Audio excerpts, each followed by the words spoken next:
Welcome back to Movie Trailer Reviews Podcast. It's your host, Chris, here.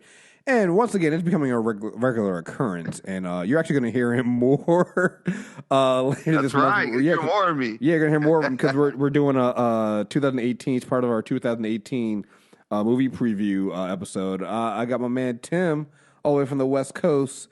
And we're here to review and talk about The Post, the film The Post. But we're going to get into that a little bit later. But yeah, man, what's going on? Oh, man, we were just talking about it before we started recording. Just a lot of movies, man. A lot to see. Yeah. A lot of good stuff, actually, man. So I'm not really too stressed about it. Yo. I mean, some stuff I've seen that I didn't love, but a lot of it's been really, really good. Yeah. It's funny. This is my first year voting for the film Washington Area Film Critic Association. And so this is the first year I've gotten, like I've always heard, like I think, you know, Phenom used to get a bunch of, he got in one year and he got a bunch of these screeners, stuff like that. So, and when people tell you they get a bunch of screeners, you're like, oh, okay, sure, whatever. It's not that. Yeah. No, I showed him yesterday what I got. He was going through, he came over for a fight party and he has a stack of ones he's looking through to see which ones he wants to look at too. And I was like, oh, hold on real quick. I went upstairs and got another giant, an even larger stack. He was like, what the fuck? I'm like, yeah, it's a lot. Yeah, it's a lot. But it's this is our first official year doing it. Mm-hmm. And you're probably having the same thing, which is like a lot of the stuff that you're getting, you've already seen. Yes, that's a good. But there's stuff that you haven't seen yet that's not out yet, or going to be released soon, or be in a smaller release that you get, and that's the stuff that's important. And like a lot of like the emails, like a lot of like the smaller independent films, the documentaries, it's good for that kind of stuff too. But yeah, so this is our first official year doing it. So we've done it before. Like last year it was still really kind of unofficial, but like, hey, we've got a critics association we're starting, and we're kind of sort of went through the motions. So we're kind of have already done it once, so this is kind of a formality for us. But I'm interested to see what all gets nominated, because that's always the fun part. So our nominations for the Seattle Film Critics Society is due on Friday the 8th. Yeah, our nominations are open for Washington area. And they have to be in by 2 p.m. tomorrow. We are getting it. And here's the crazy thing. Like, this is why, like, so next year what we're going to do on Movie Trailer Reviews, I'll be bringing people like Tim on. We're going to have Joy from Black Girl Nerds. Obviously going to have Phenom on. And we're going to be kind of going, because I know what's going to happen this year. Yeah. First of all, I'm saying this year. Next year. Because first of all, the Oscars aren't until like March. And what people don't understand is most of the Film Critic Association have already voted by the time that happens.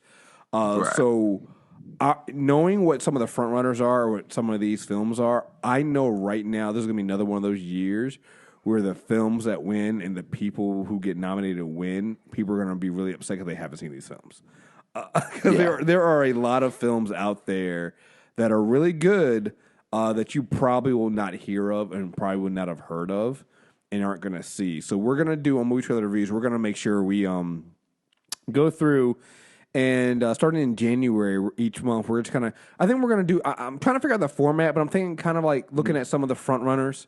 Like say, hey, you know, best picture. This is what some of these front runners are. And then talk about the film so people can find out more about these films if you want to see them. Because I'm not going to lie. So let me ask you this. This is not the film we're going to review, but have you seen Call Me By Your Name?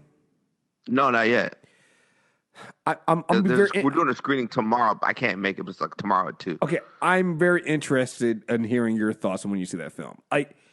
It's a good film. I'm actually I'm leaning towards nominating the lead actor for Armie Hammer. No, not Armie Hammer. The younger actor. Well, I think based on his name. Yeah, I'm based on his name too. But I think he's the lead in it. But the film feels so creepy. Because because the whole idea of this film is it's based off of I think either another film or another story that was written, and it's basically about this a young kid, not young, he's 17 years old, but he falls in love with his father's graduate assistant, and so you look at somebody who's 27 and somebody who's like mid to upper 20s. The problem is the guy who's playing 17 in the film. He's 21 in real life, but he looks like 15. And then, And then Armie Hammer is playing the graduate assistant, but he looks all of 32 because he is 32. Like he looks his age, and it gets like when I say they don't just have they have a sexual relationship. Oh wow!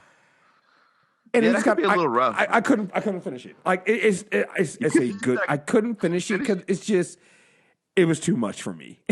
And like it sucks. I feel like the idea of the film is supposed to be the exploration of the film set in like the 1980s in Italy, and so obviously one it's Italy, so I think even the age of consent over there is like way younger.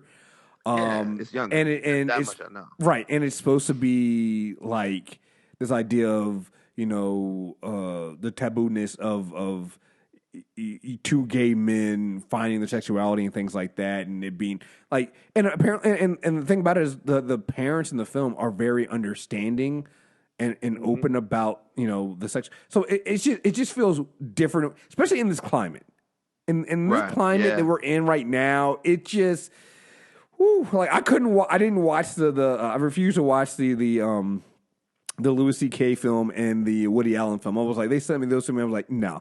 Not happening. Yeah, I did. I got the Woody Allen film, and I just looked at it, and I was like, eh. Yeah. I mean, you got to. Here's the thing: it's impossible to avoid films in Hollywood made by problematic men. I'm sorry, it just is. But I have to draw a line somewhere, and Woody Allen is where I draw my fucking line. I can't. Well, it's not even just that Woody's problematic. It's that when you're watching his films, you feel like they're about. Yes. It's always about some older guy trying to have sex with some younger woman. It just feels like he's living out this fantasy over and over again in every film. And it's pretty disgusting. You know what it is? It's the R. Kelly thing. Like every R. Kelly, like every R. Kelly song sounds like he's singing to some young underage girl, and it's disgusting to me. That's the same thing with Woody Allen. It's the same exact thing. It's like every Woody Allen film feels the same exact way, and you're just like, you're just thumbing your nose at people now. Yeah. Do you see what happened with Travolta's film today? No. The Gotti movie? No, what happened? They canceled distribution for it like 10 days before it's supposed to release. Oh, I thought somebody was joking about something coming out about Travolta, but something's really gonna come out about Travolta. It's like a Gotti movie about Gotti and wow. A real movie. It's directed by the dude who played E on Entourage. He's directing it. It was supposed to be this movie about Gotti, and I've seen a couple ads for it. I saw like a poster for it, and then 10 days out, there was like, nah, we good. Oh, something's about to drop on They Oh, they were backed up. Man. They backed up like, nah, we good on this. Somebody put out feelers, was like, hey, we're about to run this story. Do you want to comment? And they were like, we want no part of this. Yeah, exactly. Man, that's gonna. Like I said, that's gonna be a hard one. Oh boy. Well, you saw what they did with House of Cards, right? When they said, House of Cards. They were like, "Oh, fuck this. We're just gonna write Spacey out, and we're gonna which I think is the right way to do. Like, production shouldn't shut down because of one. The show shouldn't stop because of one problematic. Cut the cancer if you can. I know sometimes it's hard to do that, but if you can, cut that person out and let everybody else get back to work, because it shouldn't. Everybody else shouldn't be punished because these men didn't know how to behave like normal people. So, and just like what happened with the Queen movie that they're doing. Yeah, saw that with Bryan Singer. They got him out of there. Like, all right, we got 2 more weeks of production. We'll just finish it up, and that'll be it. Yeah. You got to do what you got to do. So, anyway, we're going to get into, I know we haven't even got into what we were talking about here, the review. But before we get into that, I got one more thing we got to get into. Because it's something that, again, as this is my first year in the Film Critic Association, and I expected to get the screeners, right? And I'm getting the screeners. I even got some cool things like The Shape of Water, and I want to say 3 Billboards out of Ebbing, Missouri. They sent the actual screenplays. So you can actually read the screenplay. So I thought it was kind of cool. But shout out to, I guess it's A24 and Jordan Peele. They decided to send us this giant, And I think I'm gonna take some more pictures of it. Was it Blumhouse or H24? It might have been Blumhouse. I'm not sure. It's Blumhouse. I think it was not A24. It's Blumhouse. Yeah. They sent, and it's a beautiful thing. I'm gonna do a video on it so you guys can really see it. This giant, and Tim got it too. This giant white book, and it's just white, and it has a teacup on the front. I'm like, when I opened up the package, I was like, first of all, I got the package. I'm like, what the fuck is this? I didn't. It's this heavy thing. Yeah, what the hell? Like who? Like, because some of the packages they sent you, they'll send you more than one movie. So like Magnolia sent us like this giant package with all the. So I'm like, wait, did some studio just send me every movie they made this year? So I went with this giant book, and I don't know what this white book is, and I see the teacup on the front. I'm like, you're shitting me. Right. And it's a giant art book for Get Out, and it is amazing. It's amazing because I don't know if you remember when the movie came out, a bunch of people were doing their sort of interpretive art pieces on, the main character Chris and like Teacup and the Sunken Place. And they were popping up all over Twitter and social media. And it looked like they compiled a lot of those and some other new stuff and put it all in one book. And they gave credit because you can see in there they tell you who did the artwork and stuff like that. And then you have words and you have some of the things that was Jordan Peele was going through his mind as he did some of the creative process. Like it is an amazing. Like, I don't know if they're going to cool statements in there about race in America. Like it's dope. It's a really cool coffee table book. I'm wondering if they're selling that. Like, I don't know if they're actually. I hope they are because, that is definitely something that like I'm not giving my copy away. I'm not giving mine away. Right, but I would definitely buy it to hand out to other people. I mean, it is a really dope book. Like, I'll put some more pictures out on our Instagram, and hopefully I'll do a video or something like that. Maybe I'll do a short video and put it up on Instagram too, so you can see it. But it is if you like art and you're into art at all, or even interested at all and enjoyed the movie, I think you'll find the book to be fascinating. Yeah. Just the different, so much detail in some of these art pieces and the different sort of interpretations of what they thought of the film. It's pretty dope. Like, look, the book is so dope. I looked at it for a minute and I was like, yo, I think I just got bribed. Oh man, but it's cool. So anyway, but we're here to talk about another film that I saw early.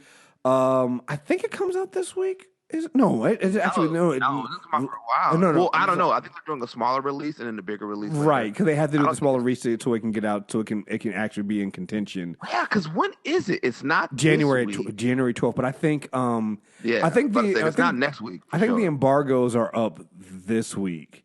But it doesn't. I'm looking at it on IMDb right now, and it doesn't actually release until January 12th. It's The Post, a cover-up that spans 4 U.S. presidents, pushed the country's first female newspaper publisher and a hard-driving editor to join an unprecedented battle between journalists and the government, inspired by true events. It's directed by Steven Spielberg, stars Meryl Streep, Tom Hanks, Eric Paulson. Here's the thing: this is basically. This is a story. It's called The Post, and it's about the Washington Post. And this is basically the story about the Pentagon Papers and the revelation of that and what happened with that and how that also helped propel the Washington Post into a national paper. Meryl Streep plays Kay Graham, who was the owner of the Post at the time, and Tom Hanks plays Ben Bradley. And here's the thing: this is a really good film. But I also, and I want to get your opinion on this. This is why I wanted you on here to talk about this film. I think it's a really good film. I also think it's going to skyrocket into being a top contender in an Oscar race simply because it is probably the most relevant film. Compared to today's. Like I'm not sure if I would say it's the best film that's come out this year compared to some of the other films I've watched. Because spoiler alerts. Shape of Water is actually really, really fucking good. That film is still like you hearing. I missed our press screening, so I don't see it again until next Monday night. Okay, yeah, dude, that film is amazing. By the way, it is definitely Guillermo del Toro's best film probably ever. Wow, it is it is that good.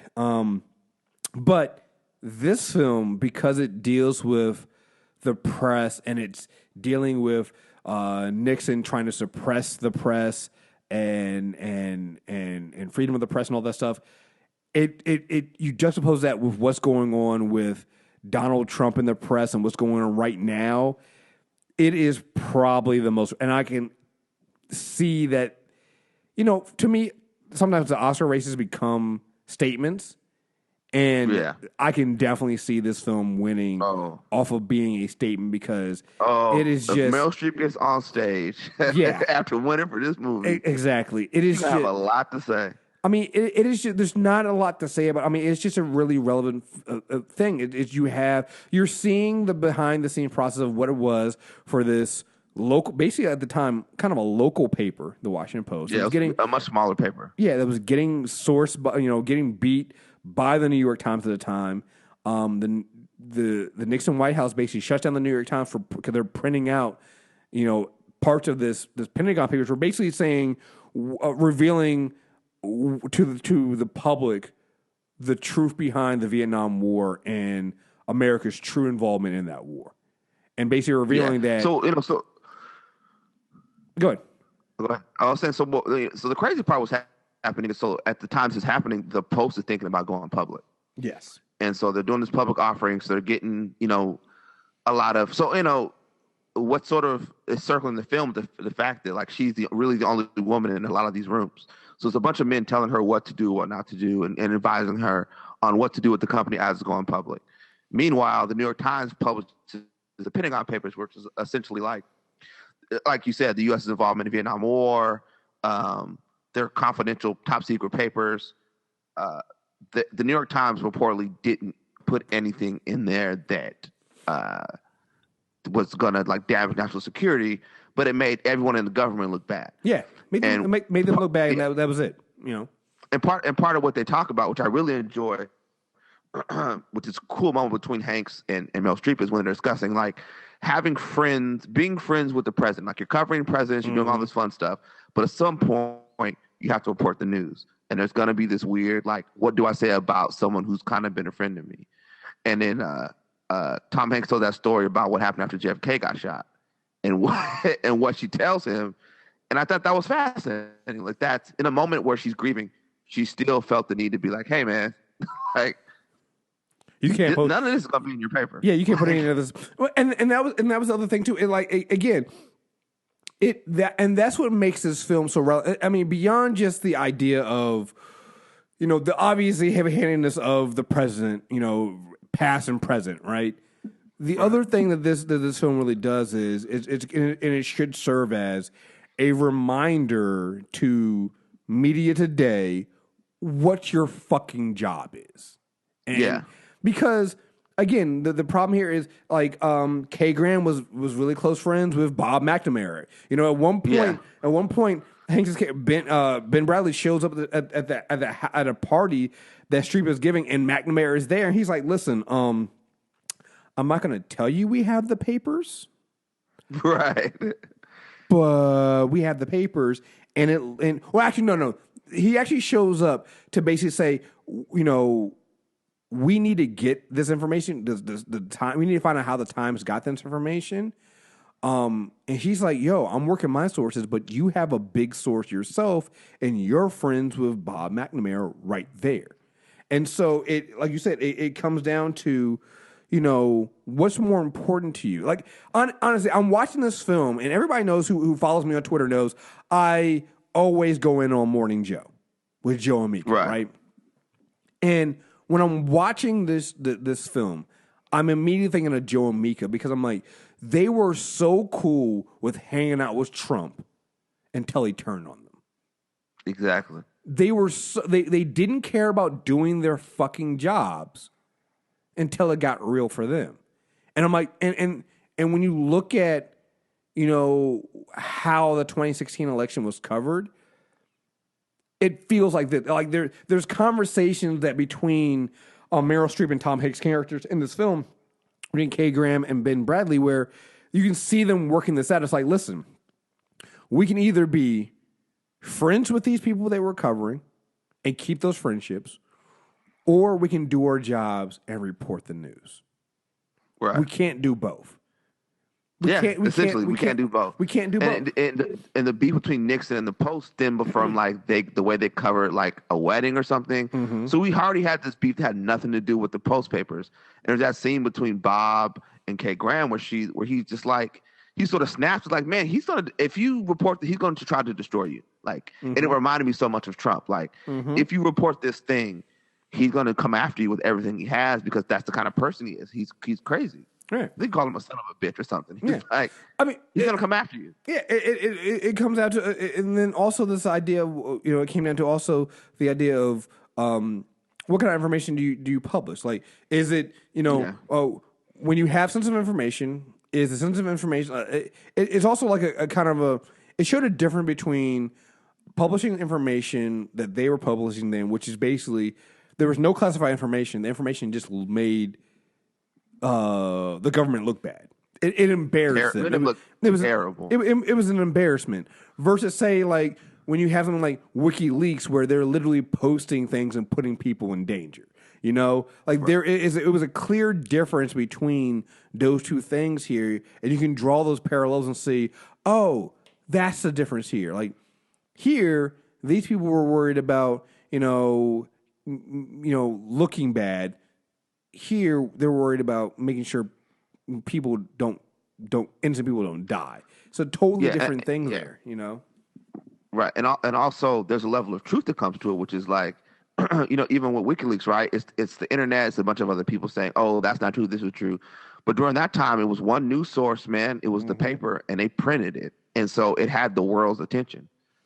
Like, there's a scene where everyone's reading the New York Times, and they're fascinated, and then people are upset because they're like, "Look, man, you kept sending our boys out there to die, knowing you couldn't win the war. Like, here's a date where you said you couldn't win the war, and you kept sending kids out there to die." Mm-hmm. And they wanted people to be held accountable versus what we're seeing today, which is people like finding ways.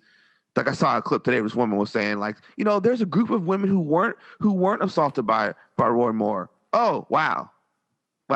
There's a group of women in his state who he didn't assault. So obviously, So obviously it's okay. Like, right. So it's funny seeing those news stories and then watching sort of what transpired in the late 60s, early 70s. During a time where where people look to news places for truth. Mm-hmm. There wasn't a bunch of like everyone's covering Roy Moore and Fox News is covering the tastiest turkey stuffing you can make. Right. Like, why aren't you covering that? Like, you know what I mean? Mm-hmm. But that was also kind of a thing too with the Post. It's like they were trying to get into more serious news. They kept getting beat by the New York Times because, well, they weren't covering news. And you know what makes it so funny about this, and what makes it so relevant right now? The New York Times still has good reporting, but right now the New York Times is kind of bullshit because the New York Times kind of also has they had a little bit of a anti-Clinton bias during the election, and they have a little bit of problem. And the Washington Post right now though is kind of gets the scoops a little bit more. Like, they seem a little bit more serious. And so, they had that news story last week about how they didn't get duped in that fake scandal someone was trying to push them. Exactly. Yeah. They were the ones I think that really went into the Roy Moore thing. And so it was interesting seeing that this film comes out and it's so relevant because it's like, wow, you see when this film starts, it's the New York Times that's literally kicking the Washington Post's ass in terms of relevant news. And then today, the New York Times is the one that literally has a bunch of they literally have a bunch of reporters that I think Glenn Thrush was working for the New York Times. I'm pretty sure he was, and had to was also very anti-Clinton in a lot of his stuff, but also got accused of fondling women and taking advantage of some younger women that he was working with. So it's just like, oh, wow. You're right. It's just like, kind of interesting there. But this film though, it's acted very well. I mean, here's the thing: it's Tom Hanks and fucking Meryl Streep. So right there, you already kind of got a cheat code. Like so here's the thing with this film for me in the Oscar race, and outside of it being so relevant, I feel like it is the safe choice because it's Tom Hanks and it's Meryl Streep. So yeah, you have to nominate it, right? Because it's just like, and they're really good in it. Yeah, they're really, really good in it. But I do think that there are probably not better performances, but it's just I don't know. Like these performances, they just feel like.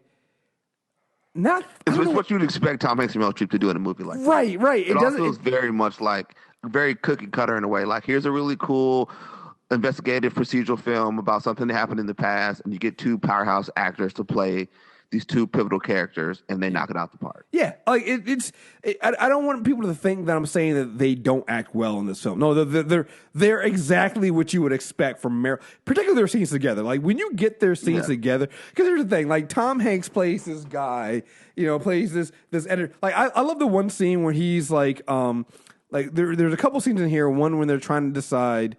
There's one. Who was the other? I'm trying to figure who I don't know what he was. The other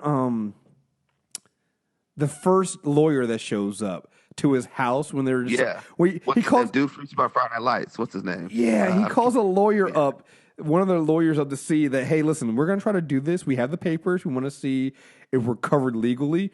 And that scene is great. Like Tom Hanks is great in that scene. But there are also other scenes where whenever you get Streep and Hanks together, and they just really good. And what's really good about Meryl Streep is, and the other aspect of this film that, again, stays relevant, Kay Graham, when her father died, he passed the business off not to her, but to her husband. And then her husband commits suicide, and then she takes over. So she's in the process of, she's running this company as a woman, first of all. She's then also having to try to go public with this and convinces the board full of men that they can do this and go forward. And so she's having to stand up as the woman in a sea of white men and try to run a business that she thinks that they don't think she can run. Because she's like, there's a constant thing. Who just handed it and she doesn't know what she's doing. Right. There's a constant sense of this film where even herself, she's not really making decisions herself. She lets other people make decisions for her. She knows that, at some point the other men will speak for her, and she kind of just sits back. And so you see the progression as she finally decides that this is my paper. I'm going to make a name for myself. I'm going to start running this like I want to run it, and I'm going to make the decision. I'm going to make the call that needs to be made here. And she does a really great job as that. So, again, it cannot be understated how well Tom Hanks and Meryl Streep act in this film, but it also feels like what you would expect from both. Like, it doesn't feel like it's beyond what they would do. Like, it's like when I saw Eddie Redmayne and he was played Stephen Hawkins, and you're just like, holy shit! Like I saw that and was like, oh yeah, he won. He won. Yeah. Just give him the award because he did that shit. He became that. Like here, you're just like, no, it's great. They're one. They did it, but it's Tom Hanks and Meryl Streep. I mean, it's just it reminds me of I feel like watching Tom Hanks is like watching LeBron last year, where he's doing what you'd expect him to do. Right. He's dominating the games. He's clearly, it's an MVP caliber performance. Mm-hmm. But then watching James Franco was like watching Westbrook get a triple double, an average one. I was like, oh, I didn't know he could do that. Like, right. I didn't know he could do all of this. Right. I knew he was good, but he did a lot. Right. It's like, and that's what it feels like. Well, it's that thing where if you're trying to win an award in a year where there's a film that has Meryl Streep and Tom Hanks in it together. Yeah. You got to bring your A game. Like you got to. This is one of those. This is where you have to be twice as good. Yeah, exactly. This is where it's valid. Like you have to be twice as good. And I do think there are some performances here that were twice as good, and not because Hanks or Streep or losing step or anything like that. Just because like these people went. If Tom Hanks and Meryl Streep did 100%. These other people went 200%. Like they had out of this world performances they couldn't do. But this is the reason why I think The Post is on a lot of people's short list. Though I mean, it is just a super relevant film, and it parallels a lot of what we're seeing. Yeah, even and to me the craziest part is when they show, because they don't actually have a Nixon character, but they show him in the White House in these wide shots with the curtains open, and they play the tapes on the phone. Yeah, and they're playing audio. Yeah, and it sounds so much like Trump. Yo, if you yes. Oh my God! So like from the personal insults to the just like, hey man, you can't say that. Yeah, you're being recorded, right? Like, yeah, he's on the phone just talking crazy. You're just like, bro, what are you doing? Yeah, I mean, and the ending was funny. Like the ending. Yeah, the ending was funny. Everyone laughed out loud in that part. Oh yeah, because you knew that part had to come. So it was really funny because you mentioned it before about one point in the beginning of the film, the Post is dealing with one of the reporters being shut out of the Nixon wedding. I think his daughter, I think, is getting married. And so his daughter getting married. Yeah, and they shut out.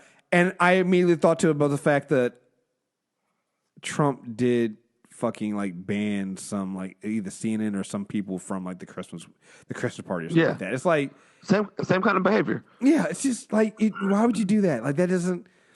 Why are you being? That's just making it worse for you. But it goes back to this idea. But when you think about how old Trump is and his mindset, he has this kind of mindset. And when you're watching and hearing and thinking about how it was, like thinking about what Trump is and how he knew how to manipulate the media because they were his friends. Right. And then you watch this film here with the Post and you're like, oh, that's how they were doing it back then too. It's like, you get the same MO. Yeah. Oh, you get invited to the party. You get invited to this. You get invited to that. You know, it's like, yo, maybe you shouldn't go to the party that is thrown by the politician you're covering, unless you're covering it as a reporter. But you shouldn't be going to that party or getting that access. Like you said, you brought up the whole thing with when Kennedy was shot, and she's sitting there, and then she looks over at Ben Bradley and tells him, it's like, none of this goes in your paper, and he didn't put any of it in his paper, and I'm like. Right. But you should have, because that's what it's for. Right. And then what happens after that? You guess what? You're no longer going to this party because she's no longer in the White House. You're no longer part of that social circle. And so what did you get? You got nothing out of it, anymore. And you're what's more important to you? So. Yeah, and that's one thing you notice in the film. Like they all run in the same circles and the same social circles. These people in D.C. and they're reporting on some of the same stories. And what you notice and you see this happening now is people don't want to lose access to these people, so they pull punches like they mentioned in the film. Like so they'll pull punches on stuff because they still want that invite. They still want to be, that +1 to something. They still want to hang out and go to Camp David and be around and be around. And it's. And even more so then than now is you're hanging out with the leader of the free world, and not everybody gets to do that. And are you willing to sacrifice that to tell the whole truth? You know what I mean? Yep. Absolutely. And some people just weren't willing to do it. No. Until Nixon came into town and was a madman. Yeah. And they realized that these relationships became more compromising than usual. Because I think something that happened with Obama, but he never was so outspoken and compromised people so much where they felt like they had to make hard decisions. Publicly and openly, and I'm sure there are people who had to. I'm not saying he was perfect in that sense, but here comes Trump, who's just alienating people loudly and letting people know. So now it's this fear factor of like, you better report what I like, or you're not going to be around, and everyone knows. It's not even an unspoken thing; it's just in everybody's face. Right? Absolutely. So, what would you give this film, man, out of 10? I give it a strong 8.5. Like I really enjoyed it. I thought it was good. Yeah, that's the ending gets a little bit Spielberg at the end when they get the phone call. It's like, it definitely turns into it definitely is.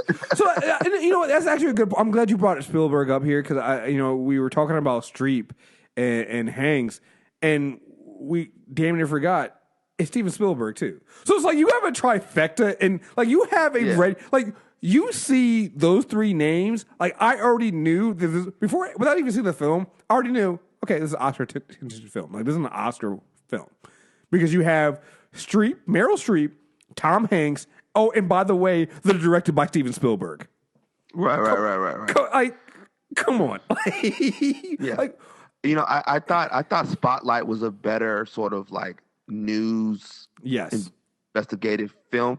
But in the same vein, the same way Spotlight is able to show the horrors of child molestation without actually ever showing it on screen, the Post shows how demeaning and how much of a crazy figurehead Nixon was without actually having to show him do anything. Yo, that's actually, you get the sense from everyone around him that it comes through other characters just how maniacal he is.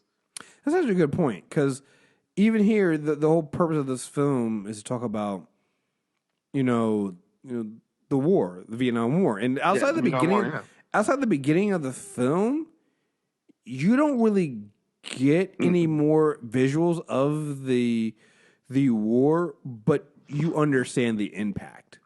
Yeah, you understand from other characters who either talking about loved ones they've lost or boys that they've shipped off. And even some of the protesters outside, like you see how these reports galvanize people. So they galvanize the country that at one point was really, really divided on the war, and it brought people together. Yeah, absolutely. Absolutely. Like I said, I think this is a film, particularly for those who know, even if you don't know or need a refresher on it, I think this is a good film to check out. And I also think it's going to be great for kids. It's going to be great, something you can show in like a government studies class. Oh, absolutely. Just to teach kids about journalism and government. It'll be perfect. It's what is it, PG-13 maybe at the worst. It's a PG-13, and I think I want to say it's either under 2 hours or just over 2 hours. It's just under 2 hours. So, and it's PG-13. I think this is definitely one of those films that is going to be. You're right. It's going to be a film where they play portions of it in like schools.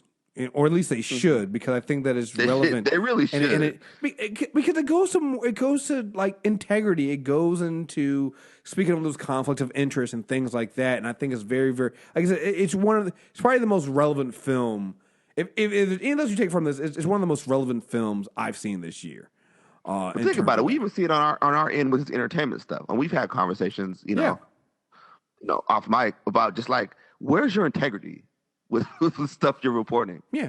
You know what I mean? What is your end game? Like, what are you trying to do? Yeah. Are you more interested in getting the access? Or are you more interested in just getting the clicks? Like, what are you trying to do? Are you trying to actually inform your readers, inform your listeners, and help them and give them some actual content they can use? And I think that's going to be a big thing that comes up in the next few years, is not just, the whole, anti-fake news thing and telling the truth, but like also at some point, I think a lot of people are rushing for a short term. Like, look, I'm gonna call them out right now. Screen Rant. I think Screen Rant is going after a short term strategy of getting clicks. At some point, because I'm already starting to see the backlash from some people. At some point, people are gonna get fed up with that shit, and you're not going to be worth the rag you're printed on, or the internet you're printed on. It's not going to be. You worth lose your credibility amongst people. Your credibility is totally shot at that point. So it's like, what do you want to be? Do you want to, And that's something that I ask myself sometimes too. It's like, if I put something out there, am I going to fully stand behind it? Or I'm just going to put a bunch of contradictory stuff out there that goes with that tries to nail something depending on which way the wind is blowing, and I'll put something out there that covers all bases. I'll put a topic out that says I'm for something, and then I'll put another one out that says I'm against it, and I cover both bases, and so that way I get both ends of the traffic. But at some point, people are going to see that, and they're gonna shut you out. So you got to figure out what you want to do. So yeah, I actually definitely think, that's why this film is.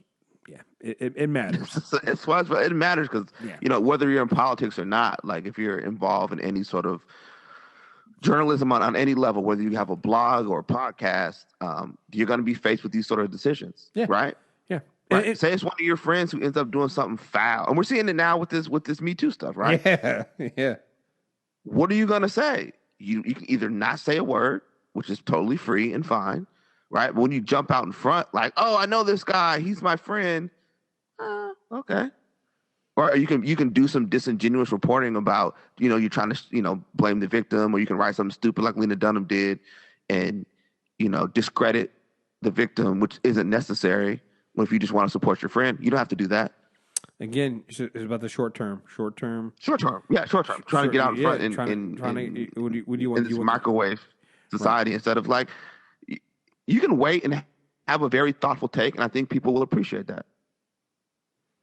The world's not going to end if you wait a while and think about what you're about to say.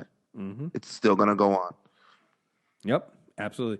And that's the other thing too with this film too. Last thing before we get out of here, the other thing too that this film, like the film touches on everything that's relevant today when it comes to this media stuff. So the other thing too comes down to just really fighting for the freedom of the press and fighting for the role of and them going. I think they went to the Supreme Court for this. So it's like they did. They get all these little acts. But again, because the film's under 2 hours, they don't get into too much of the weeds here.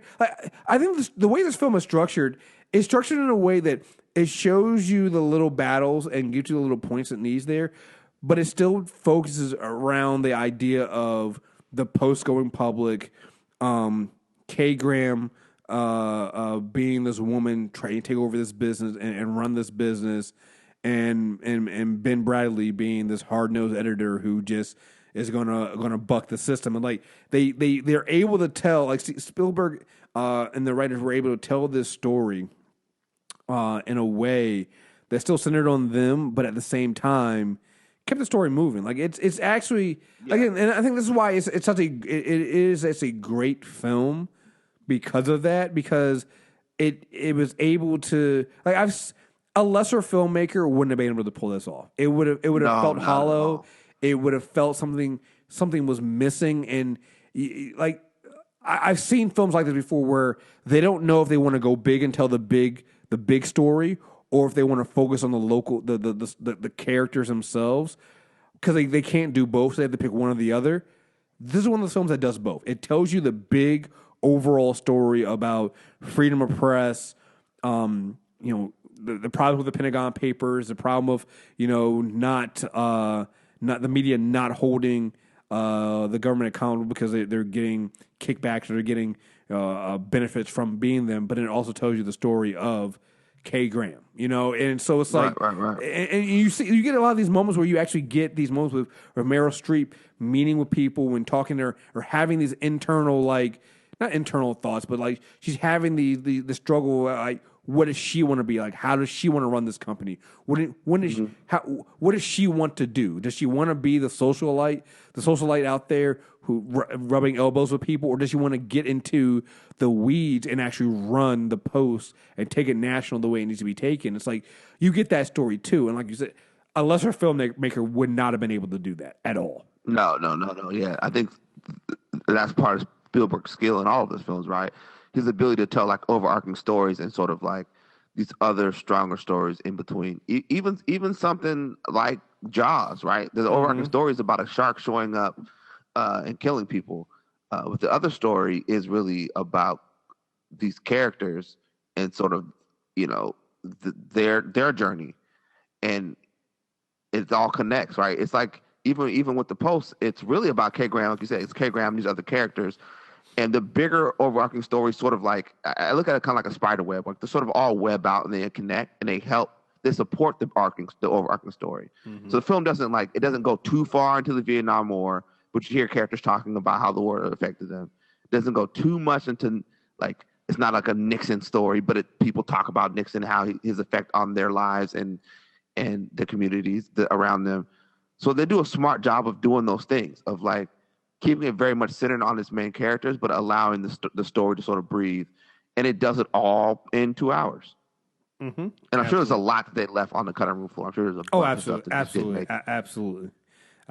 So, definitely check this out. Again, this is another one of those films. You're going to hear us talk more about this film in next year. Like I said, we're going to be picking out some of these films to talk more about. And as we talk about not just the films themselves, but the directors, and I'm really thinking, like, I got you on here now. Let's brainstorm this right now. I'm thinking about when we do this also, kind of, because I had to, when I was doing my nomination process, I had to make sure I went in there and really understood what some of the categories were. And I think so many of us don't understand that. Like, you have to understand what's an adopted screenplay, what's a original screenplay, what's like a lot of people don't understand that the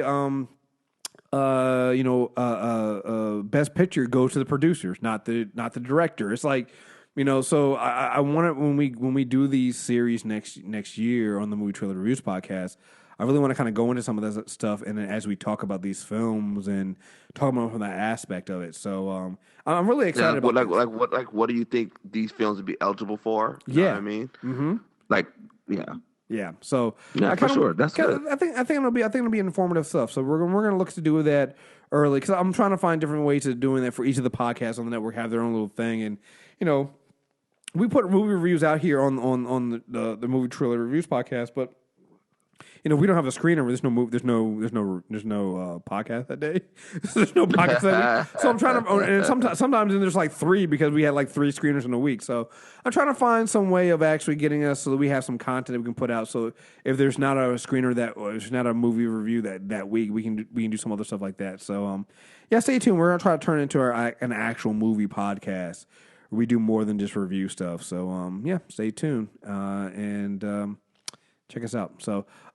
Tim, please tell people where they can find you at. Cause I know you're not just, you used to be just, writing stuff. Now, man, I'm seeing you every week. Seems like you're on somebody's podcast, not just ours, but you're on somebody's podcast, man. Yeah, man. I've been on, I was just on Chris Lambert's podcast talking about the Infinity Wars trailer and a little bit some of the same stuff. Some sort of like, what are we both liking, during the war season? Chris Lambert is a big indie film person. So we talked a lot about some of his indie film stuff, and he even has like an indie film corner he does for his Patreon people. That's pretty cool. And I was on my friend John's podcast about to review, doing a bunch of stuff. So we'll be doing another podcast soon. I'm not sure when. And me and my other 2 compadres have a podcast called Made in the 80s, and we talk about stuff from the 80s. And we just did Empire Strikes Back, which we're going to release the same week as the new Star Wars.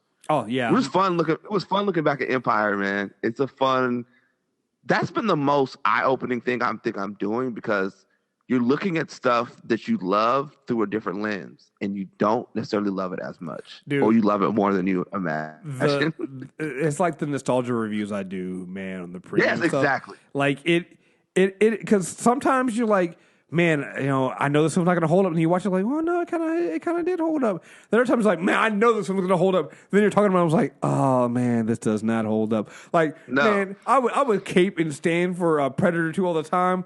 Then I rewatch that opening scene, and I'm like, oh, this is so racist. It's so racist. And you're like, damn, man. Like, man, and the 80s stuff, it's riddled with homophobia, man. Oh. That's the wild stuff when you watch it. You're like, ugh. But that's the funny thing, right? It's full of It's full of homophobia, but it was also filled with like men with their shirts off all the time. Like it was the 80s was a very lot of weird, homoerotic stuff. Right, like Rocky 3. Like, the run on the beach, huh?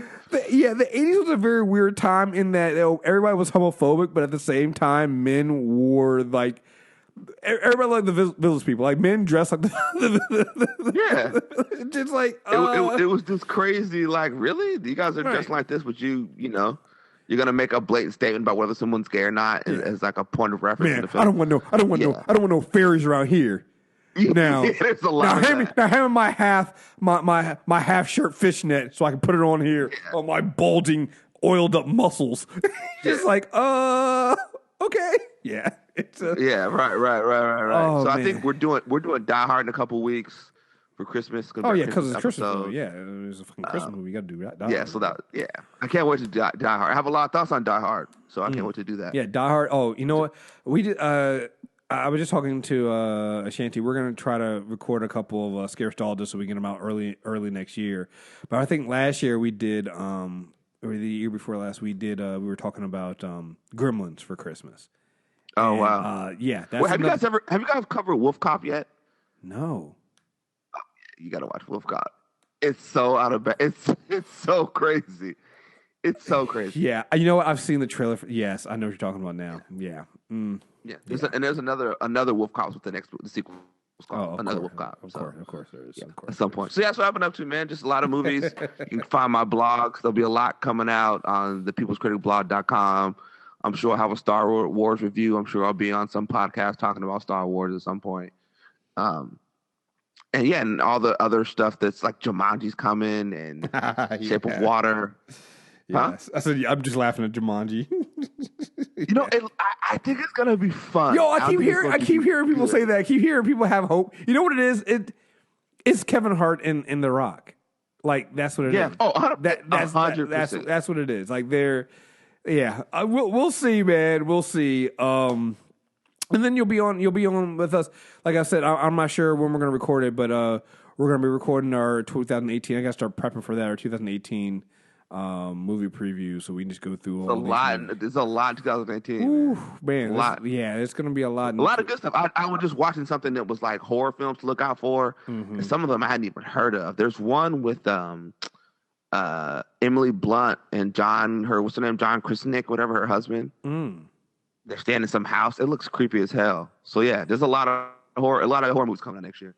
Good, because that's the only thing I wanted to do with Shanti. I wanted to go through some of the, because you know what, we were some of the first people to talk about Get Out. Yeah, I remember that. Yeah, we were going through a list of horror films, and we found them talking about Jordan Peele's movie. We were like, "What? He's gonna be kidding!" And then we kept hearing about it. We're like, "I think we kind of want to see this." And then finally, it started coming out, and people started was like, "Yo, I think it might be good." And I was like, "Yo, we called this." Yeah, I had no idea it was going to be that. Yeah, if I'm honest, like I was like, okay, this guy wants to do a horror movie, okay, right? And it was Blumhouse, and I know they do legit horror, so I was like, oh, so he went to a legit studio to do a legit horror film. This is at least going to be watchable. Yeah, it's the same way I feel about Danny McBride and David Gordon Green doing a Halloween remake with Blumhouse.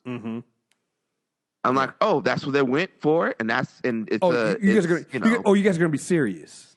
It's funny watching. Yeah, this is a serious horror film. You know the funny thing about it joking around. It's funny watching that entire crew go out and be serious now. So you got Danny McBride, you got Seth Rogen out there, you got fucking James Franco. And Dave Franco just did The Disaster Artist. So you have them all now, because we all know them for just being like these silly, dick joke telling dudes. And now they're out here, Seth Rogen has Preacher. He has a bunch of other, he still does raunchy stuff sometimes, but he's out here doing Seth Rogen's he's behind a lot of these projects now. Yeah. He's behind Future Man. Is going to be around Oscar season and Academy and Award season. He's going to be a face and a name you see pop up legitimately, and for good reason. It's not a joke. Right.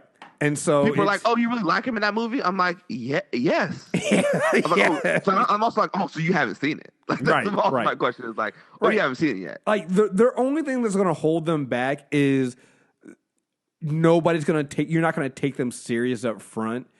But so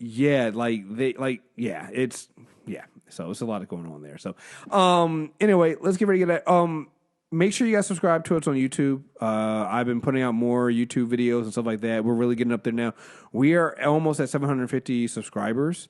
Considering that I want to say at the end of July, we were only at 300, and we only started putting up content. I've started putting up more exclusive content on YouTube. I just did a video on how the Zack Snyder cut is not going to be a better film than Justice League. It's not going to be that. Because people were saying there's a cut where Darkseid kills Steppenwolf. Yeah, and I'm just that doesn't have to speak to the Kryptonian. I'm like, you guys think that was going to be cool? Right. It's that's my favorite one though is when Kevin Smith got mad because they didn't put that scene with Deathstroke in the middle of the film, and I'm like, and here's what makes me mad about Kevin Smith. I'm like, Kevin Smith is a good filmmaker, all right? Yes. And when he makes good films, and when he's directed some episodes of The Flash, and they've been fantastic. He is good at his job, all right? But when it comes to talking about comic book movies, he likes almost all of them, and he is just so compromised that the good filmmaker part of him leaves. He was like, I can't believe they cut that. I'm like, Kevin, I'm gonna call you Kevin. It's in the middle of the film. Deathstroke and Lex Luthor have nothing to do with the story, and you don't see them again. Putting that into the middle of the fucking film It's not good. You know better. You know that. That's like some Suicide Squad stuff. Right. Why is that in the middle of your film? And how does that help the film? Right. It's know literally that's not good. 1,000 times better as a post-credit. Right. It's like, you know that's not a good scene, dude. What are you talking about? Because you don't come back and revisit it. No, it's not at all. It's like, there's no callback to it whatsoever in the plot of the movie. It has nothing to do with the plot of the movie. It's just there because, stop it. Like, oh my God. Yeah, people really got to get out of here with that. Right. So, I got that. We have, I still have the DCEU / what Warner Brothers did to fuck up. There's a 10-part series that I'm working on writing this stuff up now, and then we're gonna do some videos. I'm gonna have some stuff with Star Wars comes out next week, so I'm thinking about doing an episode. I'm thinking about doing like a one on my favorite Darth Vader moments from Karen Gillan's Darth Vader run, and then I'm also gonna talk about just the two films that so far that Lucasfilms has put out under Disney so far, under Rogue One and The Force Awakens. Before we get into it, and some early thoughts. I see it on Monday. So yeah, I see it on Monday. Yes, so I'll have all that stuff out hopefully by then. And then we also have, if you're a premium member, the Star Wars Rebel stuff will start coming out soon as well. So just stay tuned.